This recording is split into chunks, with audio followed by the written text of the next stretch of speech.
శృతి ఎంగేజ్మెంట్కి వెళ్లిన మిథున ఫ్యామిలీని గాయత్రీదేవి చాలా దారుణంగా అవమానించింది. అంతేకాదు మిథునకి గట్టిగా బుద్ధి చెప్తాను అని కూడా అంది. గాయత్రీదేవి అన్న మాటలకి మిథున గుండె బాధతో బరువెక్కింది. వాళ్ల మధ్య ఉండలేక కన్నీళ్లని దాచుకుంటూ బయటకు వెళ్లిపోయింది. మరోవైపు కృపాకర్ తన కోసం తీసుకొచ్చిన కారు గురించి స్నేహితుల ద్వారా తెలుసుకుని సంతోషంగా కృపాకర్ దగ్గరికొచ్చింది శృతి. ఆమెని చాలా ప్రేమగా దగ్గరికి తీసుకుంటూ, నా గిఫ్ట్ ఎలా ఉంది బేబీ? వజ్రపాటి ఇంటి గారాల తల్లివి నువ్వు, అందుకే నీకోసమే స్పెషల్గా దీన్ని కొన్నాను అని ఆప్యాయంగా చెప్పాడు కృపాకర్. సూపర్ బాబాయ్, ఇది చాలా కాస్ట్లీ కార్ కదా అని చిన్న పిల్లలాగా ఎగ్జైట్ అవుతూ సంతోషంగా అడిగింది శృతి. అవును తల్లి, దీని ఖరీదు అక్షరాల 2 కోట్లు. స్పోర్ట్స్ కార్లలో ఇది చాలా రేర్ కలెక్షన్. నీ మొహంలో ఈ సంతోషం చూడ్డానికి దీన్ని నీకు గిఫ్ట్గా ఇస్తున్నాను. నీకు నచ్చితే అదే 10,000 అని గొప్పగా చెప్పాడు కృపాకర్. ఆ కారు ఖరీదు తెలియగానే అక్కడున్న వాళ్ళందరూ ఒక్కసారిగా షాక్ అయ్యారు. హైదరాబాద్ నగర వీధుల్లో ఇలాంటి స్పోర్ట్స్ కార్ ఇప్పటి వరకు తిరిగింది లేదు. అందరూ కారు గురించి గొప్పగా మాట్లాడుకుంటూ ఉంటే కృపాకర్ వైపు అనుమానంగా చూస్తున్నాడు విజయ్. కృపాకర్ దగ్గర 100 కోట్లుండొచ్చు, కానీ అన్న కూతురికి 2 కోట్లు విలువ చేసే గిఫ్ట్ ఇచ్చేంత మనసు మాత్రం అతడికి లేదు. ఆ మాటల వెనుక కూడా ఏదో తేడా ఉందని విజయ్కి అనిపించింది. కృపాకర్ గారు చెప్పినట్టు ఇది నిజంగానే చాలా రేర్ కలెక్షన్. ఇండియాలో 2-3 మాత్రమే ఉన్నాయి. అందులో ఒకటి 5 సంవత్సరాల క్రితం మా నాన్నగారు నాకు గిఫ్ట్గా ఇచ్చారు. కానీ అని మనసులో అనుకుంటూ ఆ కారు వైపు తీక్షణంగా చూస్తున్నాడు విజయ్. దగ్గరికి వెళ్ళి ఆ కార్ని చూడగానే చాలా స్ట్రేంజ్ ఫీలింగ్ కలిగింది.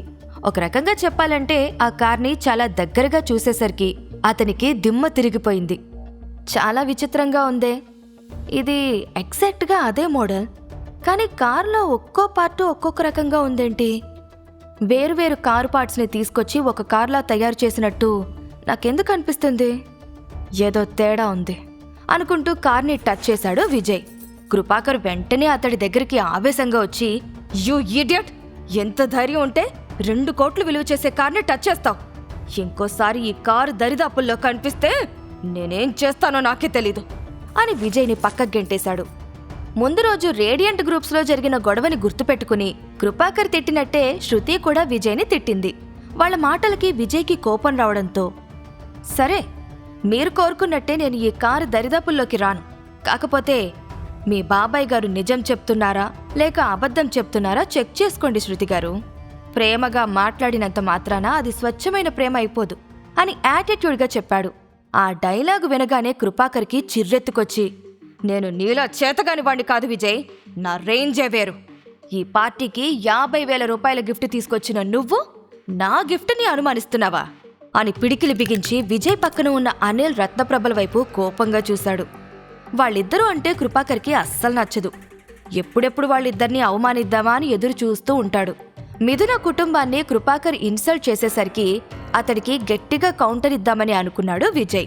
కానీ అతను నోరు తెరవకముందే, విజయ్, నీ నోటు నుండి ఇంకొక్క మాట బయటకొస్తే నాలో అత్తగారిని కాదు రాక్షసిని చూస్తావు, మైండ్ ఇట్ అని చూపుడు వేలు చూపిస్తూ బెదిరించింది రత్నప్రభ.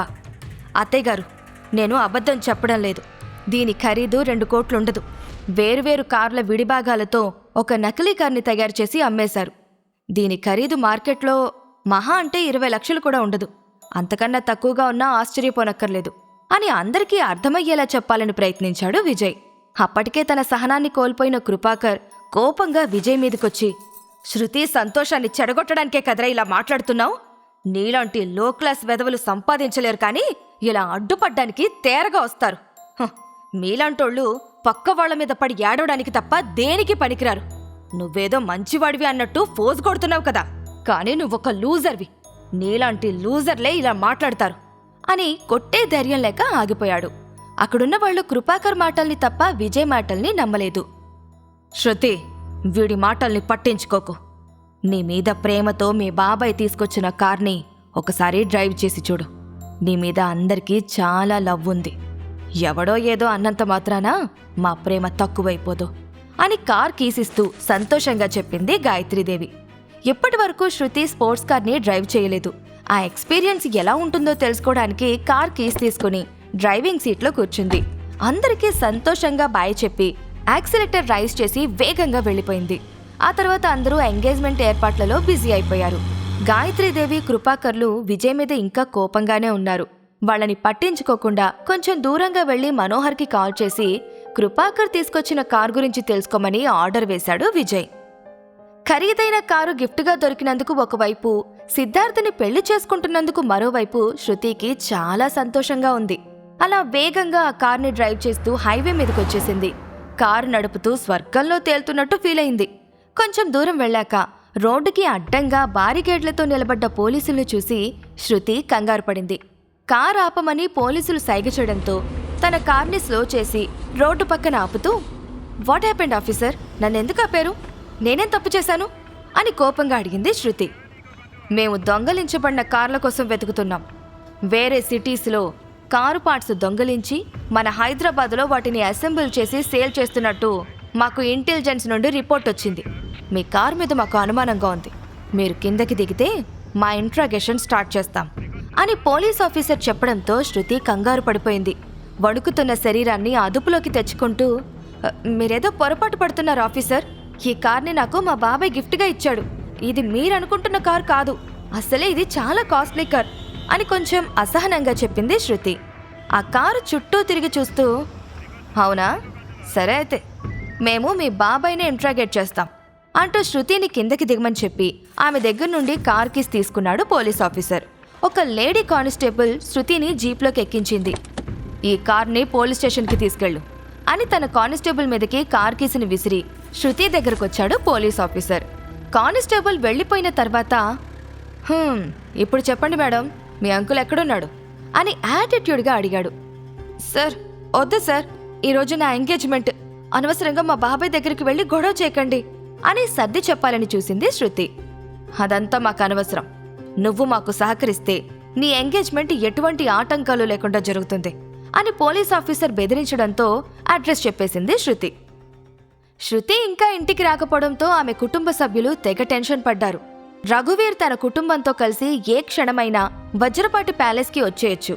వాళ్ళొచ్చేసరికి ఇంట్లో శృతి లేకపోతే అందరి ముందు గాయత్రీదేవి పరువు పోతుంది. గోడ గడియారాన్ని చూస్తూ, నాన్నా కృపాకర్, ఈ శృతి ఎక్కడికి వెళ్ళిపోయి ఉంటుంది అని కంగారు పడుతూ అడిగింది గాయత్రీదేవి. నేను చాలాసేపటి నుండి ఫోన్ చేస్తున్నాను గాని శృతి కాల్ లిఫ్ట్ చేయడం లేదమ్మా అని కృపాకర్ చెప్పడంతో గాయత్రీదేవిలో కంగారు పెరిగిపోయింది. ఓరి భగవంతుడా, అనవసరంగా తనని బయటకు పంపించాను. ఇప్పుడు పెళ్ళికొడుకు వాళ్ళు శృతి గురించి అడిగితే నేనేం చెప్పాలి అని గాయత్రీదేవి అంటూ ఉండగా ఆమెకి పోలీస్ సైరన్ వినిపించింది. వజ్రపాటి ప్యాలెస్లోకి వస్తున్న పోలీస్ జీపును చూసి గాయత్రీదేవితో పాటు అక్కడున్న ప్రతి ఒక్కరూ షాక్ అయ్యారు. పోలీసులు ఎందుకొచ్చారో ఒక్క విజయ్కి మాత్రమే తెలుసు. గాయత్రీదేవి వెంటనే పోలీస్ ఆఫీసర్ దగ్గరికి వెళ్ళి, ఇన్స్పెక్టర్ గారు, ఏం జరుగుతుంది ఇక్కడ? నేను మిమ్మల్ని ఇన్వైట్ చేయలేదు కదా. ఇన్విటేషన్ లేకుండా రావడం పద్ధతి కాదు కదా అని యాటిట్యూడ్గా అడుగుతూ అప్పుడే జీప్లో నుండి కిందకి దిగిన శృతిని చూసి ఆశ్చర్యపోయింది. ఇన్విటేషన్ లేకుండా వస్తే అది పద్ధతి కాదు. అది నిజమే మేడం, కానీ ఇంటరాగేట్ చేయడానికి వస్తే ఇదే సరైన పద్ధతి. సరే, ఇంతకీ మీలో కృపాకర్ వజ్రపాటి ఎవరు అని గాయత్రీదేవిలానే చాలా యాటిట్యూడ్గా అడిగాడు ఇన్స్పెక్టర్. అతను అలా అనేసరికి ఆవేశం ఆపుకోలేక, కృపాకర్, ఏంట్రా ఇదంతా? పోలీసులు నీ గురించి ఎందుకు ఇలా అడుగుతున్నారు? ఇంతకీ ఏం జరిగింది అని కొడుకు వైపు కోపంగా చూస్తూ అడిగింది గాయత్రీదేవి. వాడిని అడిగితే వాడేం చెప్తాడు గాయత్రీదేవి గారు? నేను చెప్తాను, శ్రద్ధగా వినండి. మీ కొడుకు బ్లాక్ మార్కెట్లో ఈ కారు కొని మీ మనవరాలికి గిఫ్ట్గా ఇచ్చాడు. దీని వెనకాల చాలా పెద్ద గ్యాంగే ఉంది. ఏమాత్రం ఉపేక్షించలేని భారీ స్కామ్ ఇది అని ఇన్స్పెక్టర్ చెప్పగానే గాయత్రీదేవి కాళ్ల కింద భూమి అదిరిపడింది. కృపాకర్ గురించి, అతడు చేసిన ఈ పని గురించి ఎంగేజ్మెంట్కి వచ్చిన బంధువులు గుసగుసలాడుకోవడం మొదలుపెట్టారు. ఆ మాటల్ని వినలేక, ఏంట్రా కృపాకర్ ఇది? నీ వల్ల ఈ స్పెషల్ డే ఇలా పాడవుతుందని నేను అస్సలు ఎక్స్పెక్ట్ చేయలేదు. నువ్వు చేసిన ఈ పిచ్చి పని వల్ల ఈ ఇంట్లో ఉండే అర్హతను కోల్పోయావు. ఇప్పుడే ఇక్కడి నుండి వెళ్ళిపో. మళ్ళీ ఈ జన్మలో నీ మొహాన్ని నాకు చూపించొద్దు అని కరాఖండిగా చెప్పేసింది గాయత్రీదేవి.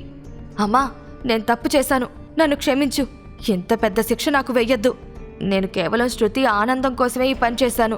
నా ప్రేమని గొప్పగా చూపించాలని ఇలా చేశాను. కానీ ఇంత దారుణంగా ఇరుక్కుపోతానని అనుకోలేదు అని కాళ్లా వేళ్లా పడుతూ బ్రతిమలాడుకున్నాడు కృపాకర్. గాయత్రీదేవి ఒక్కసారి డిసైడ్ అయ్యిందంటే ఆ దేవుడొచ్చి చెప్పినా వినదు. అందుకే కొడుక్కి దూరంగా జరుగుతూ, ఇన్స్పెక్టర్ గారు, నా మనవరాలికి ఈ కారుతో ఎటువంటి సంబంధమూ లేదు. మీరు అరెస్ట్ చెయ్యాలి అనుకుంటే వీణ్ణి చెయ్యండి అని కోపంగా చెప్పింది. ఇన్స్పెక్టర్ సైగ చేయడంతో కృపాకర్ దగ్గరకొచ్చి అతని చేతికి సంకెళ్లు వేశాడు కానిస్టేబుల్. అందరి ముందు పరువు పోయినందుకు కృపాకర్ తలదించుకుని వాళ్ల వెనకాలే వెళ్లిపోయాడు. అతడి పరిస్థితిని చూసి జాలిపడుతూనే మనసులో నవ్వుకున్నాడు విజయ్. గంట క్రితమే మిథున కుటుంబానికి జరిగిన అవమానమే ఇప్పుడు గాయత్రీదేవికి జరిగింది. అప్పటి వరకు పార్టీలో ఉన్న సంతోషం కృపాకర్ చేసిన పనితో ఎగిరిపోయింది. నలుగురు 4 రకాలుగా మాట్లాడుకోవడంతో ఇంకా ఈ విషయం గురించి ఎవ్వరూ మాట్లాడటానికి వీల్లేదు. అబ్బాయి కుటుంబం కొద్దిసేపట్లో ఇక్కడికొచ్చేస్తారు. వాళ్ళకి ఈ విషయం తెలియడానికి వీల్లేదు.